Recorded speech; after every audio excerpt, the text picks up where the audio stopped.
Welcome to Tip Tuesday. I'm Michelle Thomas. How's everybody doing?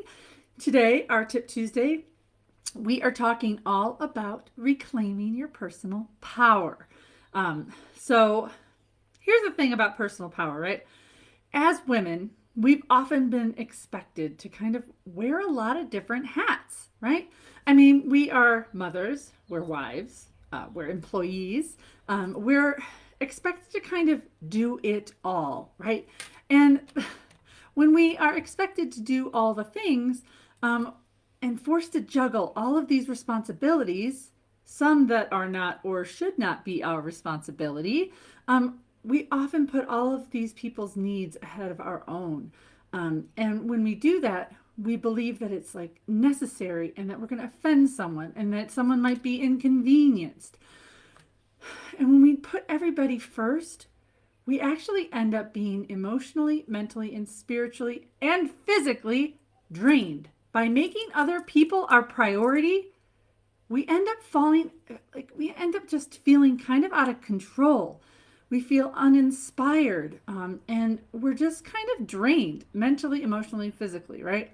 And the amount of stress that women now have compared to 50 years ago is like exponentially increased, right? Because our mothers and grandmothers, like a lot of them stayed at home, right? They had to take care of the house, right? But they didn't have to take care of the house. They didn't have to go take care of it, have a job. They didn't have to like have all of these other things, these stressors added onto their plate. And so now that we are kind of living in this state of overwhelm, the burden on women is just overwhelming. And we really do need to kind of change the expectation that we need to do it all in order to have it all, right? We need to shift the mindset that taking back our power is considered selfish. When really, in reality, like taking back our power is selfless, right? When we take back our power and we start taking care of ourselves, we can in fact do a better job of taking care of other people. It's the old adage that like you can't fill from an empty cup, right? Or another analogy is when you're on a plane and someone, and they come on and say, put your oxygen mask over your own damn face before you put it on somebody else. Because guess what? You can't help anyone if you're dead, right? Or if you're drained or if you're exhausted, right? So you got to take care of yourself before you take care of other people. And you need to reclaim your power. This is something that's really important and that a lot of women we struggle with, right? And I'm specifically speaking to women here because this group is for women. And so this is why I'm speaking to women right now. But all of this overwhelm by trying to do everything for everyone and please and make everybody happy and not making anyone happy or ourselves, right? It creates anxiety and stress. And you know what? Anxiety and stress creates dis-ease in our body. It creates gut issues, inflammation, exhaustion, right? Anger, just frustration, all of these feelings that will sit inside you, right? And again, anxiety lives in the solar plexus. It is often caused by you giving your power away, by giving your choices away. We feel anxious when we feel out of control. And guess what? The only thing that we can control is right here, folks. This, you, that's it. The choices you make, that's all that you can, that's it. That's all that you have control over, right? So here's some ways that we give our power away. And then I'm going to give you some tips on how you can take that back. Okay? Yes? Is everybody with me? Yes? Thumbs up? All right. First is we wait for someone to give us permission. Permission is not desired or required for you to make a choice. Take ownership of your choices, get out of indecision, and do the damn thing. Stop asking or waiting for permission from someone to do something. You're handing your power over when you are waiting for someone to give you permission, right? And one of the things that I'll say irks me, right, is that a lot of women, when it comes to money especially, is they'll ask permission to buy something, right? And I'm not talking a huge expense. I'm not necessarily here talking about those expenses that are like, I'm going to go buy a car. And that's not what I'm talking about. But it's like, oh, honey, I need $100 to go buy myself a new pair of shoes. Can I have $100 to go, right? Asking for permission. How many men ask you for permission to go buy something? And again, I'm not talking about big expenditures that should be a combined decision, right? They don't ask for permission, right? Giving someone a heads up is different than asking for permission. But it is one of my biggest pet peeves is women who give our power away by saying, oh, honey, alms for the poor, please give me some money, right? And if you don't have your own separate bank account, and I'm not talking about a hidden bank account, I'm not talking about being secretive and like deceitful, right? But like you should have your own money. You should, right? And even if you are not the sole breadwinner in your family, having some money that is yours that you don't have to like confer about for haircuts, for whatever it is that you want to buy stuff with, I highly recommend that you have a conversation with your significant other about that. If you don't already have some sort of play money that is your own that you don't have to go and talk to anybody about, right? It's yours. And again, I'm not talking about being secretive and deceitful. No, right? But again, if you don't have your own money, it's a problem, right? If you don't have access to it, if you have to ask for permission to do anything, it's a problem. Okay? All right, I'll get off that soapbox. Fear, the fear of success, the fear of failure, right? These are wounds. These are beliefs that when you're afraid of stuff like that, that is like, it's just like your power. It's like your battery is down here on like low battery, baby, right? You need to dig in and figure out why you have that fear. A fear, right? Whatever fear is of taking ownership of your life, you need to dig in, figure it out. Because once you have that awareness of why you have that, and chances are it's probably an inner child wound or a feminine wound, right? Because again, society has told us a lot of bullshit over the years about what we can and can't do as women, okay?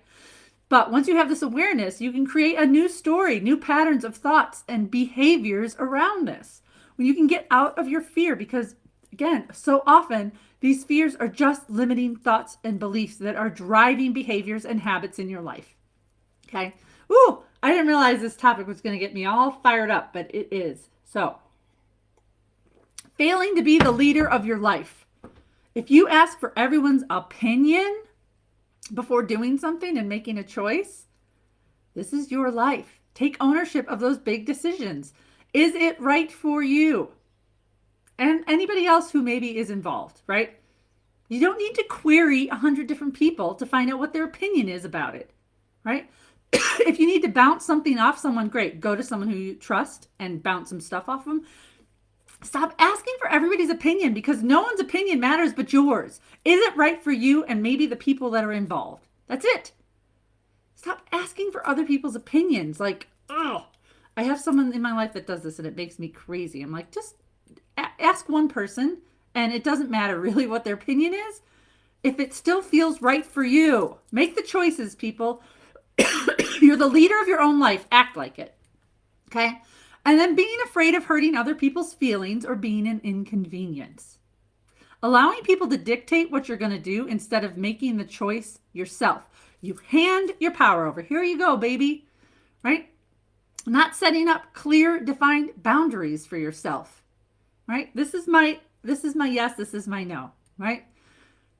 When you allow other people to dictate stuff in your life, that is you handing your power to someone. When someone asks you, hey, honey, where do you want to go for dinner tonight? And you go, I don't care. Here's my power. And then don't complain when they take you somewhere that you don't want to be because you gave your power away. Said, I don't care. Okay. That was a choice. Here you go. Here's your power. Right? Choices, people. When someone says, oh, it's fine. Susie will work late. She never has a problem working late. She'll do it. Did you say you were going to do it? If you didn't say you were going to do it, you need to set some boundaries. No, I will not. No, thank you. Right? Stop being a doormat. Stop letting people walk all over you. Okay? All right. Seriously, I did not quite realize how powerful like this was going to get me all amped up about. Anyways. All right. So here are some tips. How can you reclaim your power and create a more controlled feeling within your body. Because again, anxiety is the feeling of being out of control, right?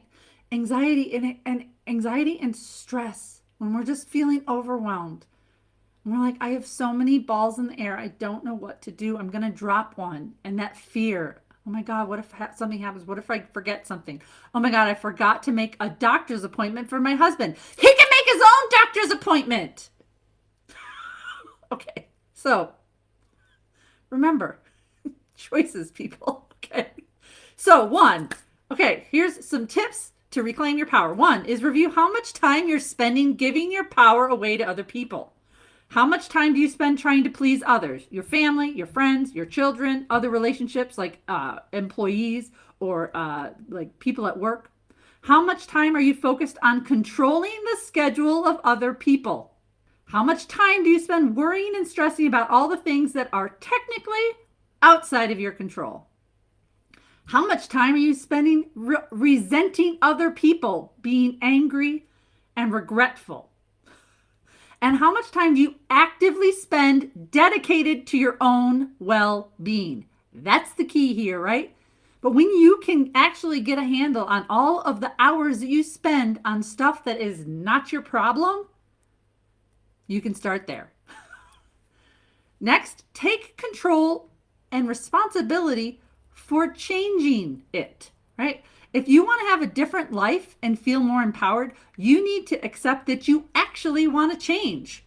Are you being a martyr? Do you thrive on feeling in control, yet you express frustration that you're expected to do it all, right? What are you receiving by being the victim of your own damn life? Right? Are you being a martyr? Do you complain about it, but do you do anything about it? If the answer is no, you need to take responsibility for changing that shit. Okay? I want you to examine, right, all of your perceived rewards for playing the victim in your life. And then examine the consequences for living in the same archetype.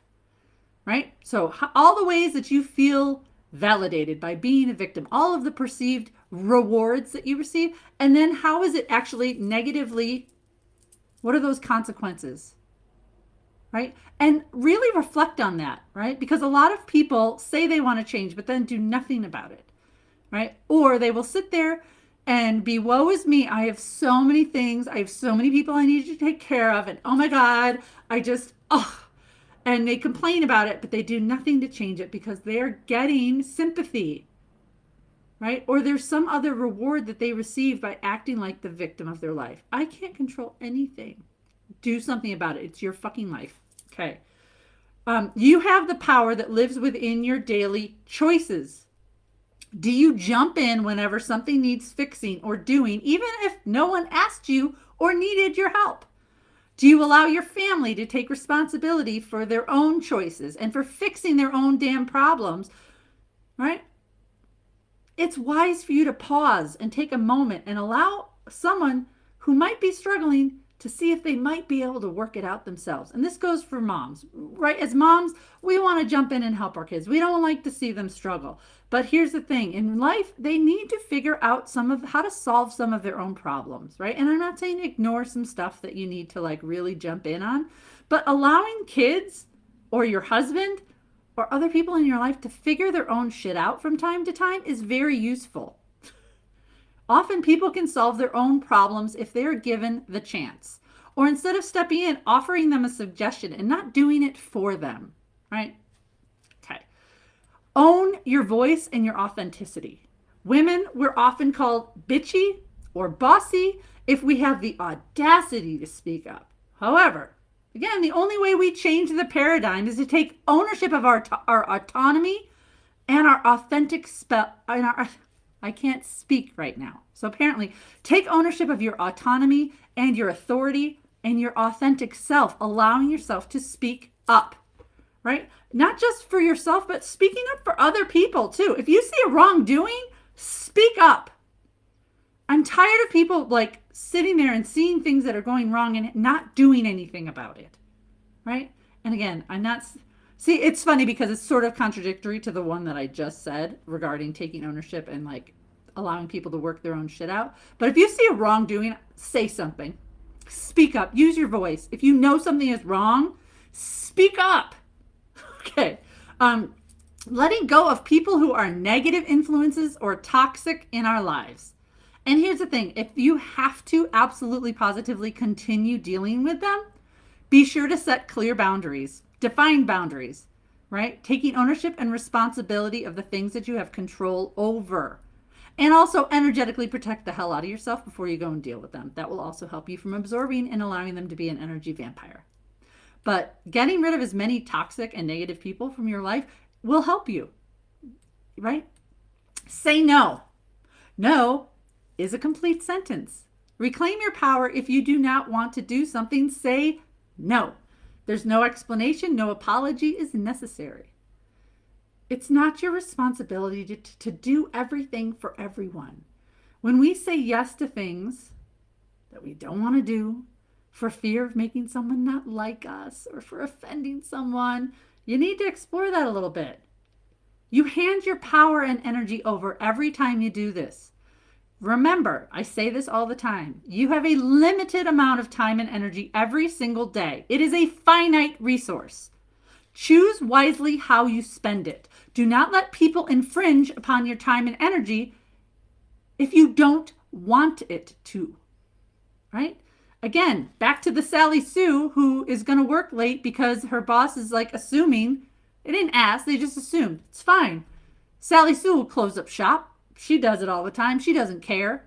Meanwhile, Sally Sue's like, I have a haircut tonight. And then she has to adjust her schedule because someone made an assumption and she is not using her voice to speak up and say no and setting that boundary. Say no. Use your time and energy daily wisely. Give yourself permission to heal and to start over, to take a leap of faith, to create space for new, healthier relationships. Sometimes you got to build from the bottom up instead of trying to fix something that's built on a broken foundation. Give yourself permission to start over. It's not too late. It's not too late. And then also you can try utilizing mantras and affirmations to help boost your confidence and reclaim your power, right? Creating powerful I am statements and make space each day to say them.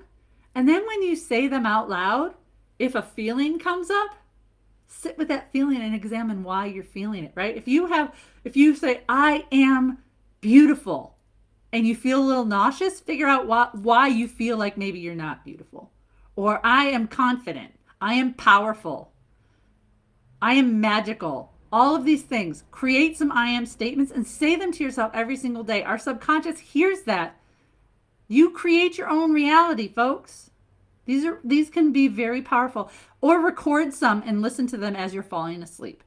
It allows your subconscious to absorb it, right? And I know this sounds a little woo-woo, but it works. It works. Okay. So again, this is all about solar plexus healing, really, right? Our power center is our solar plexus, is our confidence center.